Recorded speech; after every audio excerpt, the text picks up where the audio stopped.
Hello and welcome again. This is Lino Tadros, and in this video, I really would like to spend some time talking about how to use Semantic Kernel, but with local models.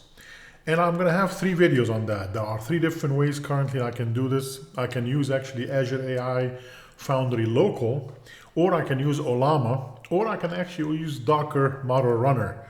These will all run models locally on my machine. And what would be the fun thing about that? Well, GPT 3.5, for instance, or GPT 4 was about 16 terabytes. Okay, I'm not going to install 16 terabytes of a model on my machine to try to play around with it. And of course, these things are not open source or anything like that. Whenever I do consulting to companies, especially in the financial fields or the medical fields, they feel a little bit uncomfortable sending information for their bank, their credit union, for the hospital or the clinic, for HIPAA compliance, and there is so many compliances for these industries, especially for financials and HIPAA for medical and so on. They don't want the endpoint to be on the outside on the internet, whether it's Hugging Face, whether it's Azure OpenAI endpoints, or OpenAI itself. They feel uncomfortable with it and they don't want to be in the news, and they don't want this information to leak or a bug somewhere that get intercepted.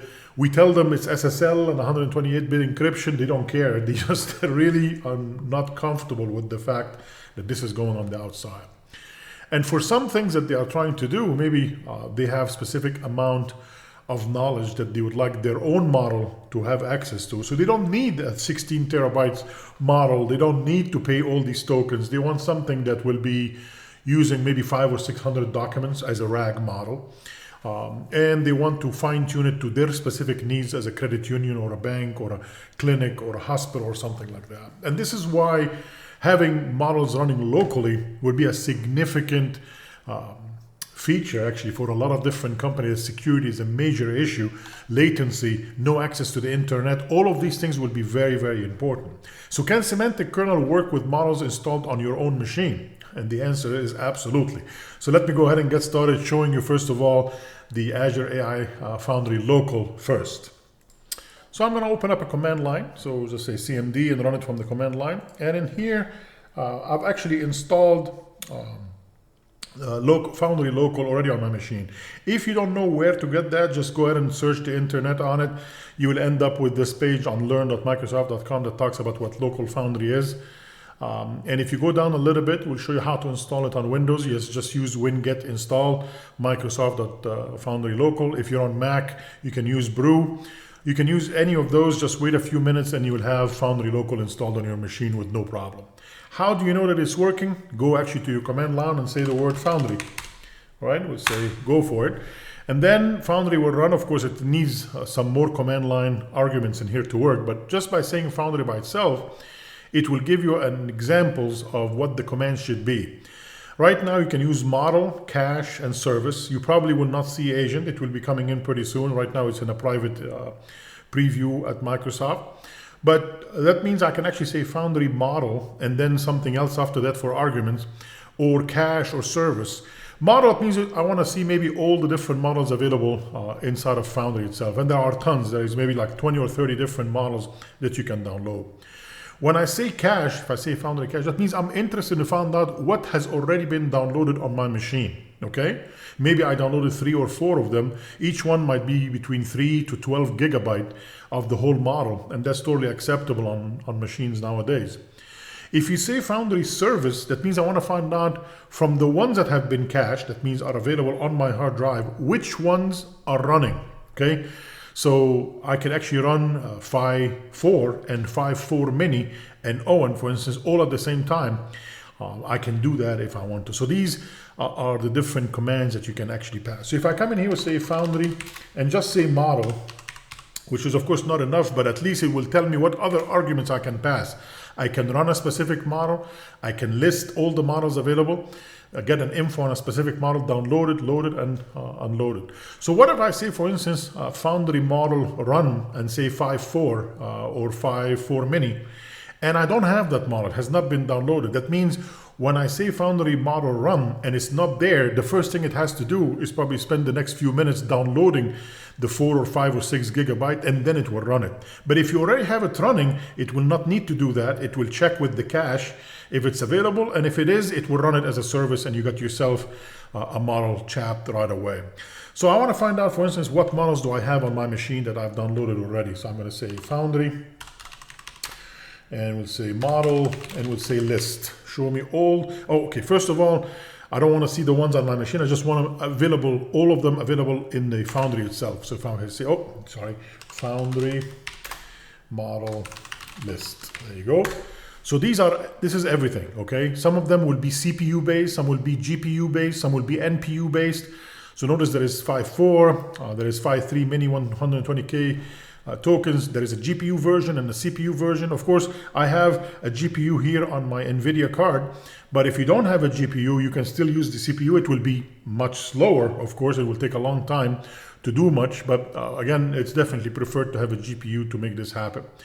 These are not the ones available on my machine. These are the old ones available in Foundry itself, so you can download any of them if you would like. All right, so if you take a look, there are some Qwen 2.5 in here if you'd like to do some coding. There's 5.4 mini reasoning and all of these, but these can all be local. And you will notice they will go anywhere between like 2 gigabytes all the way to like 11 gigabyte that can be downloaded and played around on the system. All right, let's see what's available on my machine. We'll say Foundry, and we'll say cache, list. These are all the ones that I've already downloaded. I think I have 4 of them. So I downloaded already the 5.4 mini, Qwen 2.7, 7 billion parameters, and the Qwen 2.5 coder, 1.5 billion parameter. This is the real name. A nice thing about the Foundry, by the way, folks, if you say I would like to download 5.4 and that's it, the system finds out that there are multiple models, one for CPU, one for GPU, one for CUDA-based GPU as well. So there's 3 of them. And the system will automatically make a decision based on your hardware, which one is the best one to install. So this is a great thing as well. My system have a pretty good, strong GPU, and I can use the CUDA. So when I said install 5.4, and that's the only thing I passed, it ended up deciding to install the CUDA GPU for me. And notice all the ones, whenever I'm trying to install any of those, it automatically goes to the CUDA GPU to get the fastest and the strongest one based on my hardware as well. Right? Of course, if you don't want the system to figure it out, you can actually run the full name with the -CUDA-GPU on any of them, and then this is the one that you want, right? So even though my machine might be very strong, but I still want to use the CPU one for whatever reason, you can't just use the 5.4. You'll have to use the CPU-based one by name. Otherwise, it will automatically get you the GPU. Hopefully that makes sense, and we're all good there. All right, let's go ahead and test one of them. I'm going to go ahead and say Foundry. Oops, in English, Foundry. And we'll say model run. And I'm going to say 5.4, okay? Because I know 5.4 is installed. If I do this and 5.4 was not installed, it will start spinning and it will download about 4 or 5 gigabyte, and then it will run it. I have it on my machine in here. So now it's a cached, but now it's becoming a service when I run this. So it will load it. Notice it's loading the model. It's not downloading the model. The model is already there. It's just loading the model in memory. And the good thing is I have a lot of memory on the machine. I have 128 gig of RAM, so it will easily be able to load a 10 gigabyte model in RAM with no problem at all. So we'll give it a few seconds and we're ready. Now I can actually talk. I can say, why is the sky blue? And if I ask that question, I could be now disconnected from the internet. I can take my Ethernet card completely out of the machine, and it's all happening locally on my machine right now. The question is going to my local 5.4 or 5.4 mini, whatever I chose, and when it comes back, it will be able to answer me. Again, the first time you do it will take a little bit of time, maybe 30 seconds, but after that, once the whole thing has been warmed up, it will be able to answer really quickly. It's not going to be as fast as going against OpenAI or Azure OpenAI or any of the big kahunas out there, but again, remember that you are running this on your own machine completely with no access to the outside world at all. All right, it's taking too long for the 5.4. There's something wrong about the model that I installed. Let me try it with 5.4 mini. Let's say Foundry, model, run, and instead of 5.4, we'll use the 5.4 mini. Okay, let's go ahead and hit this one, and then we'll say, why is the sky blue? And let's, oh, look at that, how fast the streaming is coming in locally from my machine, and it finished already. All right, and I can keep asking, and the history will be working automatically. So the model running locally on my machine with no access to the outside world at all, with no internet access whatsoever, can actually answer these questions. So can you imagine taking that 5.4 mini and fine-tuning it with specific information about my bank or my clinic or my hospital, for instance, and using RAG with like 5 or 6 or 1,000 documents, for instance, and then start asking questions about it that never leave our hospital or our bank, for instance, and it stays in a local network or on even the same machine if you want to. So that could be very, very useful for latency, for cost, because you're not paying for any tokens. Everything is happening on your machine here. So this could be very, very powerful. All right, let's go back to Visual Studio Code and add a new project just to work with the Foundry Local. How about that? We'll say Control-Shift-P.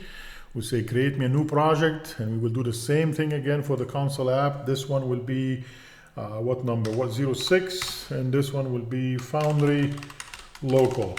All right, let's go ahead and create one of those. We'll put it in its own folder, choosing the solution, and there is my 06 Foundry Local. All right, so what are the names of the NuGet packages do I need to bring into that project? Well, let me bring them in here. There are 3 of them. As you can imagine, Semantic Kernel will have to come in still, but I'm gonna need to bring in a new NuGet package called Microsoft.ai.foundry.local. So let me go right after the property group in here, and I'm gonna bring this one. So let me bring this one out. All right, there you go. So this one is the Microsoft AI Foundry Local. That has to come in. And the Semantic Kernel, like usual, 164 at the writing or the recording of this video. I'm also going to base this on a semantic agents core. And the reason why, instead of using a chat completion service, I'm going to use a service, I'm going to use a chat completion agent, which would be very, very similar, especially that I only have one agent that I'm going to work with. So you will notice in videos going forward, I'm going to start bringing in a little bit the notion of agents in Semantic Kernel. But for right now, will not be much difference whatsoever. I'm going to do a Control S to save. That will automatically bring in all the 3 NuGet packages. And I don't need actually an app settings because everything is local. There is no API key. There is no endpoint. Everything is running locally on my machine. So I can go to the program.cs and let's see what code needs to be written. Very, very little, but it's very interesting code. Let me show you. I'm going to highlight all that. And I'm going to be bringing in. So first of all, I'm going to bring in the namespaces for the AI Foundry Local, for the Semantic Kernel, for the chat completion, and I'm going to bring in the very important one for Microsoft Semantic Kernel.agents as well. I'm going to actually create a variable in here, and I'm going to assign it the 5.4 mini. You can choose of any of the ones that you have cached already on your machine. I'm going to use the 5.4 mini that already got downloaded. And now based on the Microsoft AI Foundry Local, notice I can create a variable and I can await Foundry Local Manager.start model. And I'm going to be passing the 5.4 mini. So it is true that I have 5.4 mini already on my machine, but it needs to start. That means it needs to move to being a cached one to a service. So this line will make it available as a service on my machine. So this is the line that you want. And now I'm going to get a manager out of it. From that manager, I can say get model info async, and it will pass it the 5.4 mini. And now that my model info will contain all the information that I want regarding the endpoints and the model ID and so on. Notice in my create builder, like before, you might be shocked to find out I'm calling add OpenAI chat completion. Maybe some of you thought might be add Foundry Local chat completion, and that makes sense, but it is compatible with add OpenAI chat completion. So whenever it's compatible, it is best to use the add OpenAI chat completions. The Foundry Locals are all will be compatible with OpenAI as well.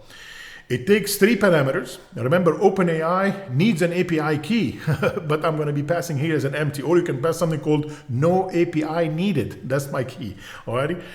Even though OpenAI require an API, but our Foundry Local does not, but you cannot ignore it. You have to pass something which is an empty string for the API key. And then from the model info, I'm going to be guessing the model ID. Remember, the model ID is not the model alias. I'll give you an example. The model alias might be 5.4-mini, but the ID has to be the full name, 5-4-mini-CUDA-GPU. That's the full name of the one that I'm using. So that's what the model ID is. But I got that from my manager anyway, so I'm good. The second one is the endpoint, and that's going to be local. So if you take a look at this, if you debug it, it will end up being localhost colon 1124, whatever, something like that. Okay, so you can see what the endpoint is running locally on your machine. So you can definitely do that.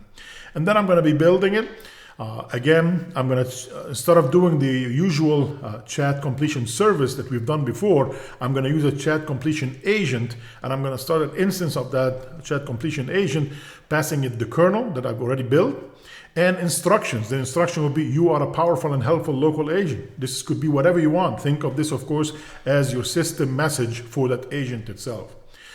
I'm going to actually create an empty history in here, a list of the history. And like before, we're going to do a while true. I'm going to keep asking questions until you tell me to stop, pretty much, okay? And the main idea here is the chat message content, passing it the author role and the input that came in from the prompt itself.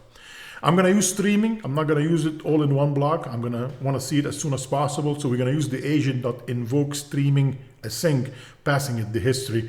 Don't forget, of course, to add the history of the assistant answer when it comes, so that it can be available in the next question as well. And then I'm going to leave a line empty, and we're good to go. Less than 10 lines of code, but now I have an agent. I have a chat completion agent.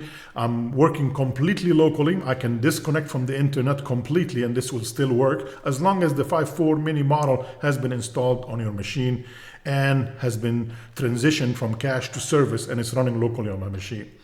All right, let me go ahead and save all this wonderful stuff. Let's come in here. We'll say CD. I'll go to the 06 for Foundry Local. And I'm going to go ahead and run it, and let's see. Oops. .NET run. There you go. And let's see if this will work. And going once, going twice. It should say a Q because it says Q is the question. There it is. And we'll say, what is a good question for us to ask locally 5.4 mini? Why is the sky blue? You probably got sick of this question, but it's something that we can actually compare to the others as well. So once you do that, local, this is all coming locally from my machine, and it's waiting for the next question. And I can actually use the history saying, and why is it red sometimes, and it will work just fine. Pushing enter in here or Control C to stop it from running. So we just ran a completely local model from my machine that has not been fine-tuned yet, but you can fine-tune it and add RAG to it and do whatever. And we will do that actually in future videos as well to show you how RAG works and what's the power behind all of this. I hope this was useful, and now let me move to the second video in that series, which is using Ollama instead of using the Foundry Local. I hope you enjoyed it. If you did, please like and subscribe, and I will record the new one for Ollama right away.